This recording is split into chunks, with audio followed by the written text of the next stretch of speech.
Hello guys, Radhe Radhe. स्वागत है आपका मेरी इस वीडियो में।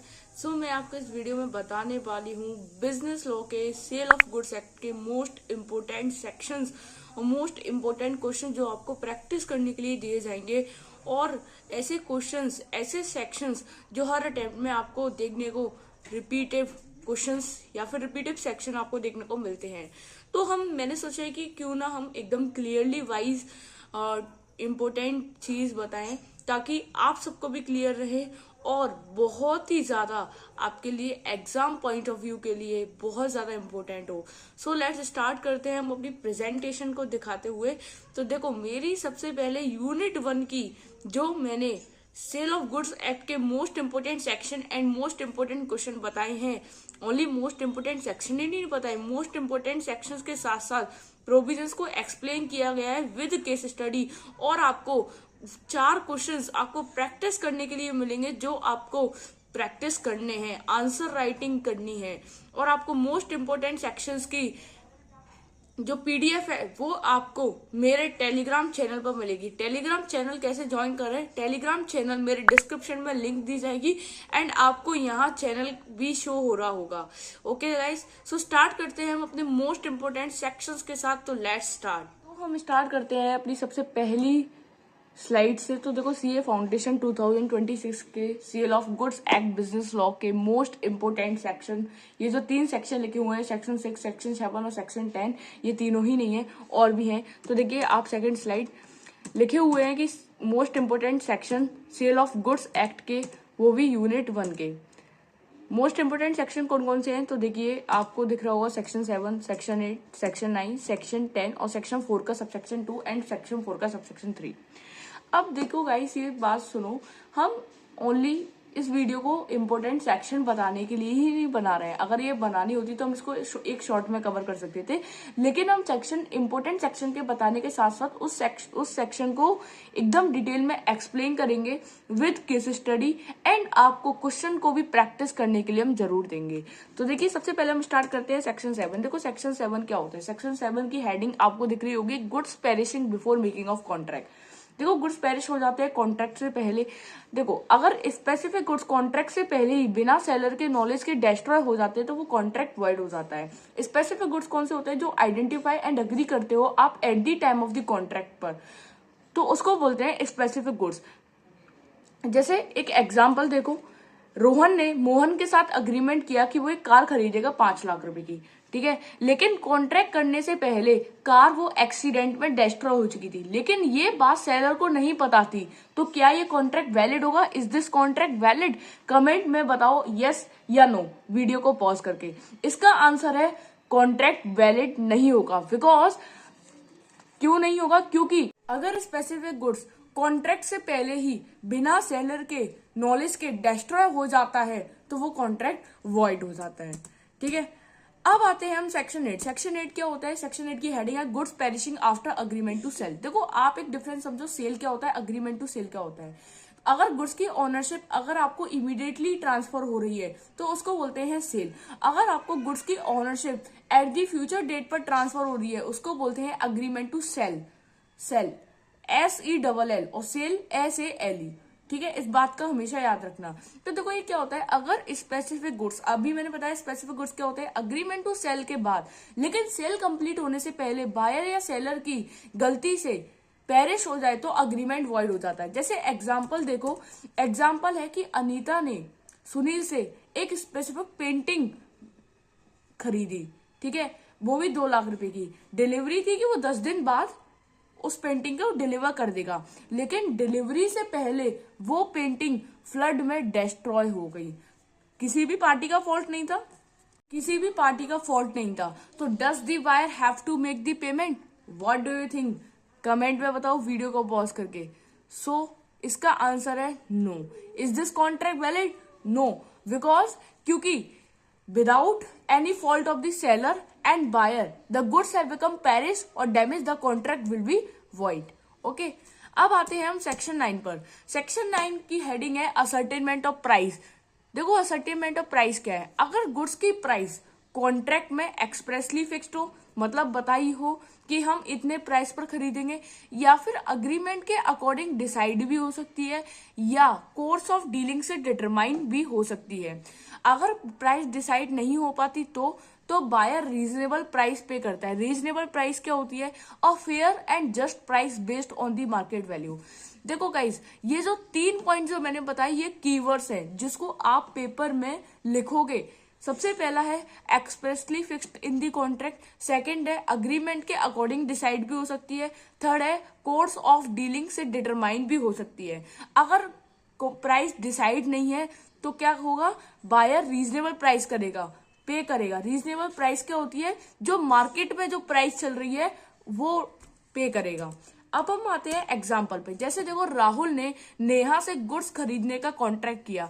कॉन्ट्रैक्ट में प्राइस मेंशन नहीं थी, लेकिन दोनों ने डिसाइड किया था कि मार्केट रेट के अकॉर्डिंग प्राइस फिक्स होगी, मतलब रीजनेबल प्राइस पे वो पे करेंगे। गुड्स डिलीवर हो गई थे, तो बायर को क्वेश्चन ये है कि बायर को कितनी प्राइस पे करनी होगी, तो बायर को मार्केट रेट के अकॉर्डिंग प्राइस पे करनी होगी। अब आते हैं हम सेक्शन 10। देखो, सेक्शन 10 वेरी इंपॉर्टेंट सेक्शन है, ये पेपर में आता ही आता है, और आपको जो मेरे मोस्ट इंपॉर्टेंट जो क्वेश्चन दिए जाएंगे उसमें से आपको वो क्वेश्चन मिलेगा जिसमें वो सेक्शन 10 लग रहा होगा। ठीक है, तो थोड़ा ध्यान से करना। आप अगर ये मेरी वीडियो को देख रहे हो तो इस चीज की गारंटी है कि आप इस सेक्शन को, अगर मेरे प्रोविजन को एग्जाम्पल से समझ रहे हो, तो आपको मेरे हुए बनाए हुए क्वेश्चन या फिर किसी भी क्वेश्चन बैंक के क्वेश्चन आपसे बनेंगे। तो जो अब आते हैं हम सेक्शन 10 पर। देखो, agreement to sale at valuation. Agreement to sale at valuation क्या है? अगर कॉन्ट्रैक्ट में डिसाइड किया गया हो, देखो इसमें ना केस है, तो सबसे पहला हम केस लेते हैं कि अगर कॉन्ट्रैक्ट में डिसाइड किया गया है प्राइस, कि कोई थर्ड पार्टी वैल्यूअर जो है वो डिसाइड करेगा। ठीक है, कोई थर्ड पार्टी जो है वो प्राइस डिसाइड करेगी कॉन्ट्रैक्ट में। अगर वो वैल्यूअर प्राइस को डिसाइड करने से मना कर देता है कि नहीं, मैं उस प्राइस को डिसाइड नहीं करूंगा, तो अग्रीमेंट वॉइड हो जाएगा। सेकंड केस ये है कि किसी भी पार्टी की वजह से कोई भी प्राइस में डिफॉल्ट आया है तो वो अग्रीमेंट वॉइड हो जाएगा। मतलब क्या हुआ? अगर किसी भी पार्टी ने वैल्यूअर से मना कर दिया कि आप प्राइस डिसाइड नहीं करोगे, या उसको मतलब कुछ भी ऐसा फोर्स किया कि अगर आप प्राइस डिसाइड नहीं करोगे, या कोई भी फॉल्ट हुआ किसी भी पार्टी की वजह से वो प्राइस डिसाइड नहीं हो पाई, तो वो अग्रीमेंट वॉइड हो जाएगा। लेकिन ट्विस्ट यहाँ है कि देखो, अगर गुड्स ऑलरेडी डिलीवर हो चुके हैं तो बायर रीजनेबल प्राइस को ही देना पड़ेगा, रीजनेबल प्राइस ही देगा, अकॉर्डिंग टू मार्केट रेट ही देगा वो। ठीक है, तो वहां पर कॉन्ट्रैक्ट वॉइड नहीं होगा, कॉन्ट्रैक्ट वैलिड होगा। और most of the students exam में ये गलती करते हैं कि कॉन्ट्रैक्ट वॉइड होगा, कॉन्ट्रैक्ट वैलिड नहीं होगा। तो आप ये गलती मत करना, वो कॉन्ट्रैक्ट वैलिड होगा बट वो रीजनेबल प्राइस पे करेगा। ठीक है, तो देखो अब इसका एग्जाम्पल भी आता है कि अमन ने रिया से एक एंटिक स्टैचू खरीदने का अग्रीमेंट किया। ठीक है, तो प्राइस मिस्टर शर्मा जो है वो डिसाइड करेंगे। ठीक है, लेकिन मिस्टर शर्मा जी ने वैल्यूएशन करने से मना कर दिया, तो गुड्स डिलीवर नहीं हुए थे, तो क्या अग्रीमेंट वैलिड रहेगा? तो कमेंट में बताओ वीडियो को पॉज करके। तो इसका आंसर है नहीं, अग्रीमेंट वैलिड नहीं रहेगा। अगर मिस्टर शर्मा ने वैल्यूएशन करने से मना कर दिया है, अगर गुड्स डिलीवर नहीं हुए हैं, तो अग्रीमेंट वैलिड नहीं रहेगा। अभी मैंने केस 1 बताया था। अब आते हैं हम सेक्शन 4 का सबसेक्शन 2। देखो, ये सेल के बारे में बताता है। अभी जो मैंने आपको बताया सेल और अग्रीमेंट टू सेल में डिफरेंस, ये वही चीज है, हम दोबारा से पढ़ रहे हैं। जब कॉन्ट्रैक्ट के टाइम पर ही ओनरशिप इमीडिएटली ट्रांसफर हो जाती है, उसको सेल कहते हैं। मैंने अभी बताया, अगर गुड्स की ओनरशिप इमीडिएटली ट्रांसफर हो जाती है तो उसको हम सेल कहते हैं। जैसे एग्जांपल है, प्रिया ने अंकित को अपना लैपटॉप 40,000 में बेच दिया, पेमेंट हो गया, लैपटॉप तुरंत डिलीवर हो गया। अब ये कमेंट में आप बताओगे ये सेल है या अग्रीमेंट टू सेल? वीडियो को पॉज करो और बताओ। तो इसका आंसर है सेल, ये सेल है।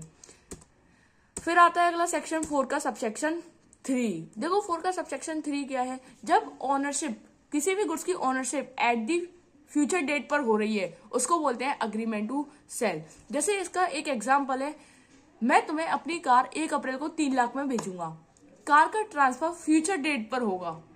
तो ये क्या है? कमेंट्स में बताओ वीडियो को पॉज करके। अगर आपको ये क्वेश्चन, ये जो केस स्टडी बन रही है ना, तो कमेंट पे अपना सपोर्ट दिखाइए और एक लाइक कीजिए। तो इसका आंसर है अग्रीमेंट टू सेल, क्योंकि जो गुड्स की ओनरशिप है वो ट्रांसफर हुई है एट द फ्यूचर डेट। अब आते हैं हमारे मोस्ट इंपोर्टेंट क्वेश्चन। हमने जितने भी सेक्शंस मोस्ट इंपोर्टेंट थे वो हमने एकदम डिटेल में कर लिए हैं, वो भी with example. Section 7, section 8, section 9, section 10 और सेक्शन 4 का सबसेक्शन 2 एंड सेक्शन 4 का सबसेक्शन 3। तो मोस्ट इंपोर्टेंट क्वेश्चन सबसे पहला, Kapil entered in a contract with Rahul to purchase 1000 liters of mustard oil at the price which should be fixed by Achilles। आपको ये समझ में आ रहा हुआ कि ये जो क्वेश्चन है वो सेक्शन 10 से जुड़ा हुआ है। Rahul already deliver 600 liters out of 1000 liters to Kapil, but when remaining 400 liters was ready to deliver, Achilles denied fixing the price of mustard oil। देखो, मैं यहाँ पर कोई क्वेश्चन वगैरह सॉल्व नहीं कराने वाली। ये जो 4 क्वेश्चंस है मैं आपको प्रैक्टिस करने के लिए दे रही हूँ। आप आंसर राइटिंग करोगे और इसकी पीडीएफ कहाँ मिलेगी? इसकी पीडीएफ, आंसर की पीडीएफ आपको डिस्क्रिप्शन में ही मिलेगी और मेरे टेलीग्राम चैनल पर ज्वाइन हो जाना, वहां पर भी आपको मिल जाएगी।